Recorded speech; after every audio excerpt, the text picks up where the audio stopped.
Rebecca Miller had always believed she had built the perfect life. Her husband, David Miller, was a respected police officer known throughout their small town. People trusted him. He wore his badge with pride, greeted neighbors with a firm handshake, and was quick to offer help whenever someone needed it. Rebecca was proud to stand beside him. They had a beautiful home, a stable life, and their 12-year-old daughter, Lily, was the light of their world. To outsiders, they looked like the definition of a happy family. But underneath the neat lawn, the family photos on the wall, and the Sunday visits to church, something dark was growing. At first, Rebecca didn't notice the cracks forming around her carefully built life. She blamed David's growing distance on his demanding job. Being a police officer meant stress, unpredictable hours, and exposure to terrible situations. She convinced herself that was why he no longer had time for their family dinners, or why he would disappear for hours without explanation. He told her he was working on special cases that required secrecy, and Rebecca, trusting him as she always had, didn't question it. But then Lily began to change. The once lively, talkative girl had grown quiet, her smile fading slowly as the weeks passed. She no longer rushed to tell her mother about her day at school or the stories she used to love to share at bedtime. Lily started locking her bedroom door, refusing to eat, and frequently woke up crying in the middle of the night. When Rebecca asked her what was wrong, Lily would shake her head, her lips trembling, but not a single word would come out. Rebecca felt her daughter slipping away from her, but no matter how hard she tried to reach her, there was an invisible wall between them. Rebecca told herself that maybe Lily was just struggling with the awkward, confusing stage of growing up. Maybe she was being too sensitive, reading too much into small changes. She even wondered if Lily was being bullied at school. But something inside her refused to settle. It was a quiet alarm that grew louder every day. The more she thought about it, the more she noticed the small but unsettling patterns in David's behavior. His phone was always locked and hidden, his temper had grown sharper, and he became angry if Rebecca asked too many questions. One evening, while doing laundry, Rebecca noticed a stain on Lily's bedsheet that didn't make sense. Her stomach tightened, but she quickly brushed the thought away, feeling guilty for even allowing such a horrible idea to cross her mind. She folded the sheet and told herself it was nothing. But her mind refused to rest. The real turning point came when Rebecca accidentally found Lily's small, tattered journal wedged deep between her mattress and the wall. She had never snooped through her daughter's belongings before, but this time something compelled her to open it. What she found inside shattered her entire world. The journal entries were scattered and filled with confusion, pain, and details that Rebecca could hardly process. The words on those pages pointed to something unthinkable, something that made her hands tremble and her breathing stop. For several minutes, she sat frozen on the edge of Lily's bed, the journal clutched in her shaking hands. She wanted to believe this wasn't real, that somehow there was a mistake, a misunderstanding. But deep inside, she knew it was the truth. Her husband, the man she had loved and trusted, had been hiding something monstrous. Rebecca's mind swirled with disbelief and panic. She couldn't ignore this. She couldn't erase what she had just read. But what could she do? Who would believe her if she went to the police? David had friends everywhere, and he knew how the system worked. He could twist the truth, silence her, or worse, take Lily away from her forever. A terrible resolve began to form in Rebecca's heart. She needed proof, solid proof. She needed to see it with her own eyes. Only then could she protect her daughter and destroy the man who had betrayed them in the most unforgivable way. Rebecca's world had collapsed, but she knew she couldn't afford to break down. Panic and anger clawed at her, but she forced herself to stay focused. She needed evidence, something undeniable, something that couldn't be erased or explained away. She started by quietly watching David, following his daily routines and memorizing his movements. Each time he left for work, she noted the time, the direction he drove, and whether he was in uniform or plain clothes. She realized his stories didn't add up. He often claimed to be on long shifts or secret assignments, but sometimes he was gone on his days off, staying out for hours with no reasonable explanation. Rebecca carefully purchased a small, hidden camera online, making sure it was discreet enough that David would never notice it. She hid it in the living room, aiming it toward the hallway that led to Lily's room. Her hands shook as she set it up, her heart pounding at the possibility of what it might capture. Every day felt like walking through a nightmare, pretending everything was normal while secretly reviewing the footage when David left. At first, the camera caught nothing out of the ordinary. Days passed, and Rebecca began to question herself. Was she losing her mind? Had the pain in Lily's journal been a terrible misunderstanding? Maybe she wanted to believe that so badly because the truth was too horrifying to face. But then, one evening when David thought she was out visiting her sister, the camera captured what Rebecca had feared the most. The images burned into her memory, proving the worst nightmare of any mother. Rebecca didn't scream. She didn't cry. She sat in cold silence, her body numb, watching as her life shattered completely. The man she had married, the man who was supposed to protect their daughter, was the very person destroying her. The betrayal cut deeper than anything she had ever imagined possible. She copied the footage, saving it to multiple hidden drives, and locking them in places David would never think to check. She told herself she would go to the police, but the thought of walking into a department full of David's colleagues made her hesitate. What if they protected him? What if they turned the case against her? David knew how to manipulate the system. He had power, friends, and the kind of influence that could make evidence disappear. Rebecca knew she needed more. She needed to uncover the full extent of David's secrets. Quietly, she began following him, trailing his car from a distance. Sometimes he met people Rebecca didn't recognize, men who didn't look like police officers. He was visiting places that had nothing to do with work: small motels, storage units, empty buildings on the outskirts of town. One afternoon, Rebecca watched from her parked car as David unlocked a storage unit registered under a false name. After he left, she broke inside. What she found sickened her to her core. There were stacks of old photographs, some of them labeled with dates and names. There were videotapes, clothes that didn't belong to anyone in their house, and other items she didn't want to touch. Rebecca realized this wasn't just about Lily. There were other girls, other victims, hidden away in this storage unit like dark trophies. The weight of what she had discovered crushed her.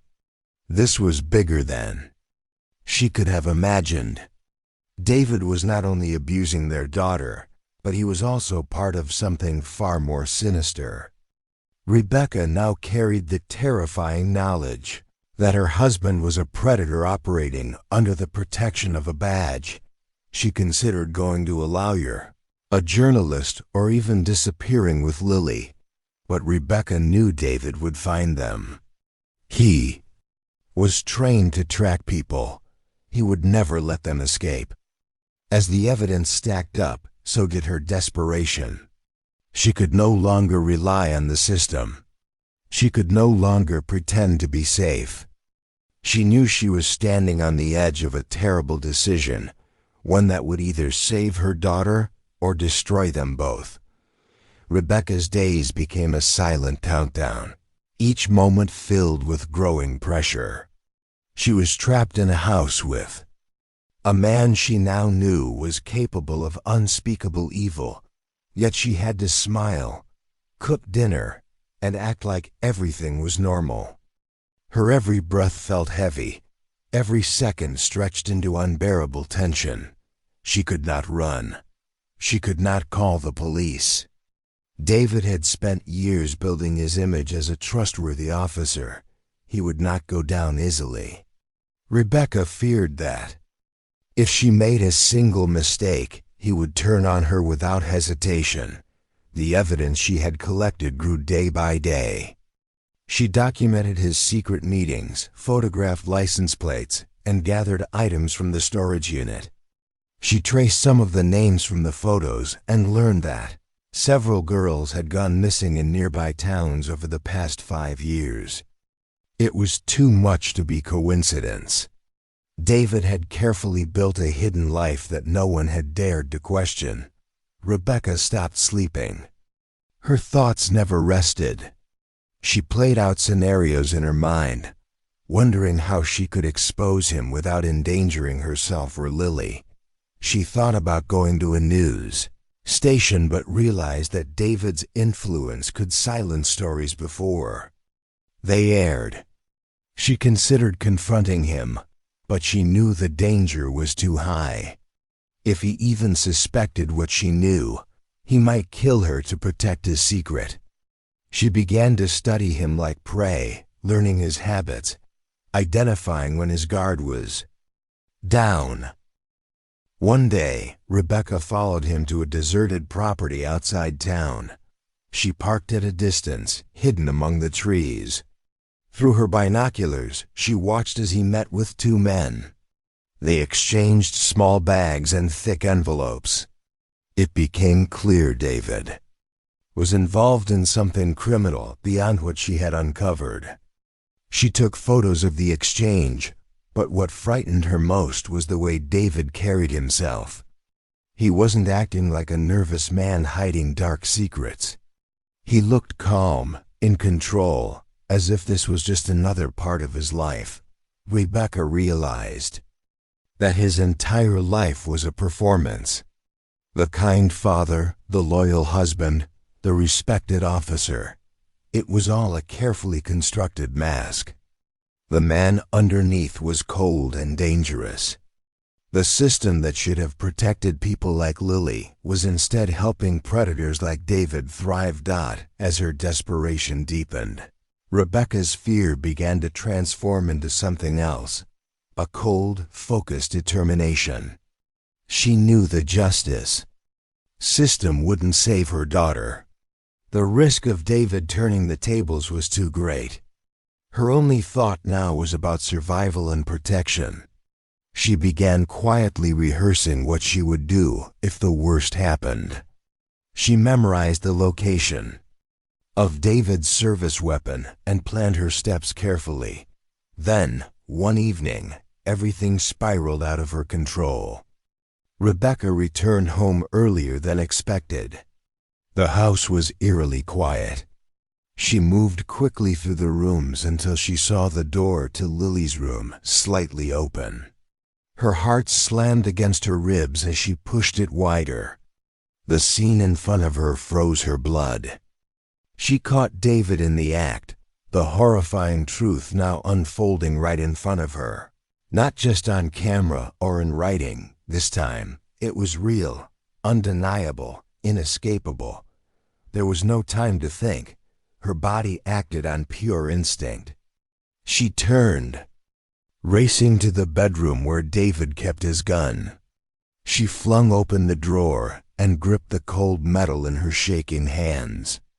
Her breathing was ragged, her vision blurred, but her mind was sharp. Years of silence, months of gathering evidence. and the unbearable weight of her daughter's suffering all converged in that moment. Without hesitation, she returned and pulled the trigger. The deafening sound cracked through the house, followed by silence. Rebecca stood still, the gun falling from her hand, her heart pounding as the finality of what she had done settled over her. Like a heavy fog dot, the silence after the gunshots was unbearable. Rebecca could hear her own heartbeat, fast and heavy, as she stood frozen in the doorway. David's lifeless body lay on the floor, the weapon slipping from her trembling hands.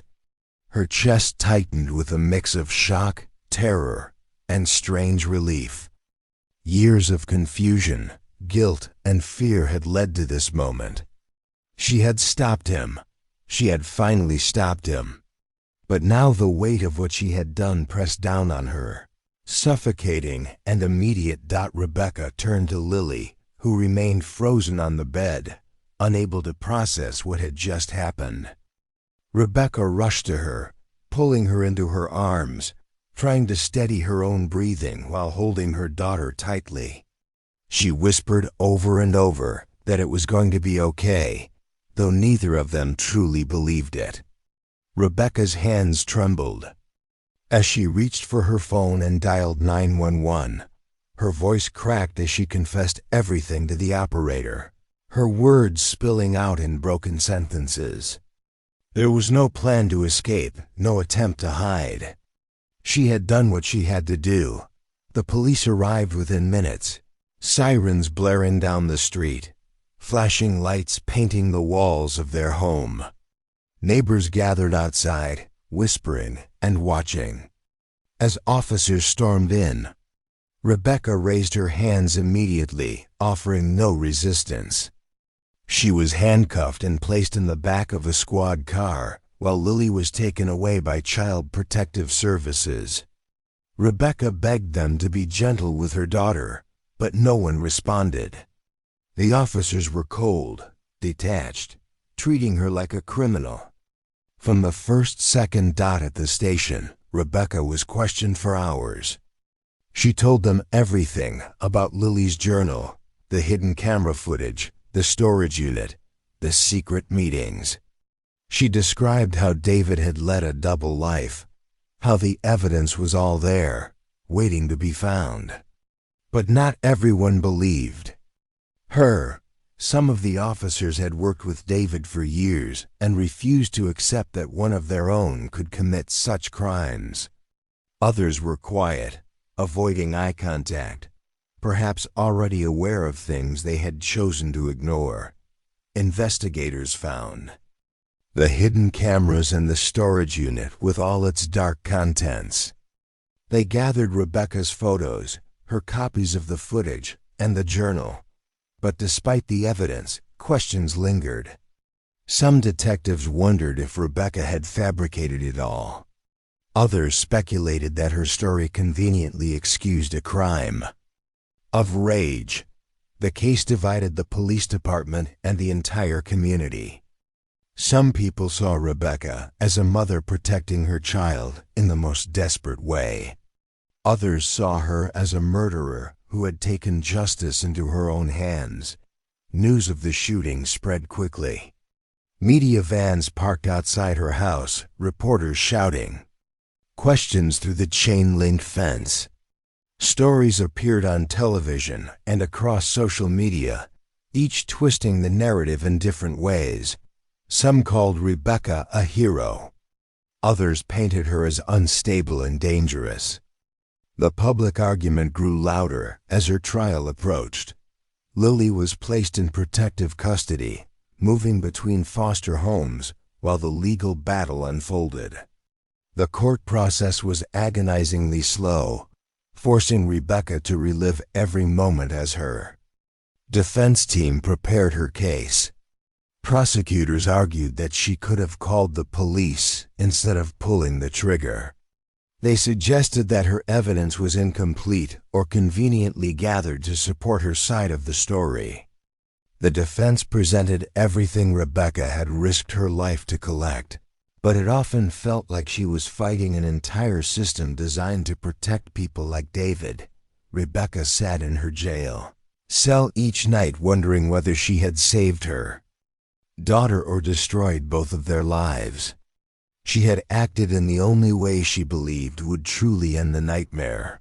But now she faced the terrifying possibility that the system might not see it that way. Rebecca's trial became a storm that captured national attention. The courtroom was packed with journalists, officers from David's department, neighbors, and strangers who had followed the case from the beginning. Every detail of her life was pulled apart, every choice questioned. Rebecca sat quietly each day, her hands clenched tightly in her lap, as the prosecution painted her as a woman who had lost control, a wife who had murdered her husband in cold blood. They argued that she could have called for help, that she had options. They suggested that the evidence she collected was carefully staged to justify her crime. Her defense team fought back, presenting the hidden camera footage, the disturbing contents from the storage unit, Lily's journal, and photos of David's secret meetings. They explained that Rebecca had gone to extraordinary lengths to find the truth. They argued that she had been trapped in a system that would have failed her, that going to the police would have only put Lily in more danger. Still, it was not easy. Some jurors struggled to accept that a mother would go so far, that she would resort to killing instead of seeking help. The line between justice and revenge became the heart of the trial. The most powerful moment came when Lily was brought to the stand. She was still fragile, her small voice barely carrying through the courtroom. Her words were hesitant but clear. She confirmed everything her mother had said. She described years of silent suffering, the fear that controlled her life, and how she believed no one would have ever believed her. Her testimony cracked the carefully built defense of David's character. It was the moment that began to shift the jury's view. Some wept quietly as they listened. Others sat in stiff silence, processing the unbearable weight of her story. Even with Lily's testimony, the verdict was not certain. The court system did not easily accept someone taking the law into their own hands. Days passed as the jury deliberated, weighing the evidence and the heartbreaking circumstances. When they finally returned, their decision left the courtroom breathless. Rebecca was found guilty of manslaughter, not murder. They acknowledged that she had acted out of desperation and fear, but still, she had taken a life. Her sentence was reduced to time served, and she was released shortly after. Freedom did not bring peace. Rebecca had lost everything she once knew. Her home, her sense of safety, her place in the community, none of it remained. People either called her a hero or a killer, with little room in between. Her face had been on the news for weeks. Strangers recognized her, sometimes offering sympathy, sometimes whispering judgments as she passed. She no longer belonged in the world she had lived in for so many years. Lily was returned to her care, but the road to healing was long and filled with silence. They moved to another state, changed their names, and cut all ties with their past. They built a quiet life, far from the memories that haunted them. But even in their new beginning, the shadow of what happened followed them. Over time, more investigations surfaced. Some of David's colleagues quietly resigned as questions about their knowledge of his activities grew louder. Files that had been buried were reopened. Connections between David and other unsolved cases began to emerge. The truth Rebecca had risked everything to reveal finally started to break through. But by then, she had disappeared from public view. Rebecca would always carry the scars of what she had done. Some nights she sat awake, wondering if she could have found another way.